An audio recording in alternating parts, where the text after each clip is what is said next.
Hi guys, ఈరోజు మనం తలకాయ కూర చేసేసుకుందాం. వచ్చేయండి. ఫస్ట్ వచ్చేసి ఇవన్నీ చూపిస్తున్నాను కదా, అవన్నీ మన దగ్గర మనం ఫస్టే తీసి పెట్టేసుకోవాలన్నమాట.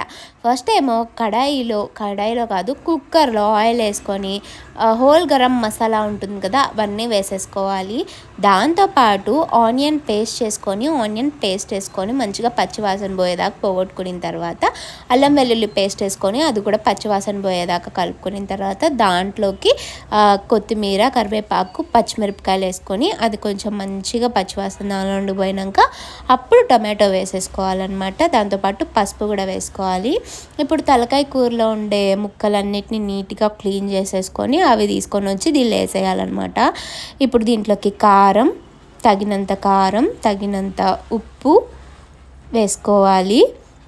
అండ్ ఇప్పుడు వచ్చేసి మంచిగా నీట్గా దీన్నంతా కలిపేసుకొనేసి దీనికి మంచిగా అదంతా అంటే ఇప్పుడు మనం వేసినవన్నీ ఫ్లేవర్ ముక్కలకు అంటుకునేలాగా కలుపుకొనేసి దాని తర్వాత కుక్కర్ మీద మూత ఊరికే అలా పెట్టాలి, క్లోజ్ చేయకూడదు మొత్తానికి. ఎందుకంటే దీనిలో నుండి కొన్ని వాటర్ ఊరుతాయి అన్నమాట. సో అది అలా ఊరిన తర్వాత నీట్గా మంచిగా దీన్నంతా ఒకసారి కలిపెట్టేసుకొనేసి దీనిలోకి వాటర్ అయితే యాడ్ చేసుకోవాలి.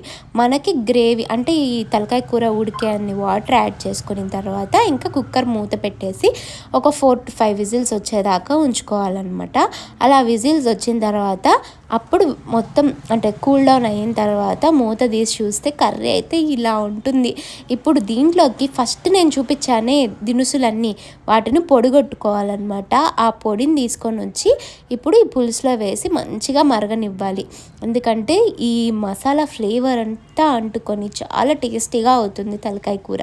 సో ఇందులోకి లాస్ట్గా కొత్తిమీర వేసేసుకొనేసి ఇంకా నీట్గా కలిపేసుకునేసి ఇట్లా మంచిగా ఉడికిన తర్వాత అన్నంలోకి, దోశలోకి, దేనిలోకి తిన్నా చాలా అంటే చాలా టేస్టీగా ఉంటుంది.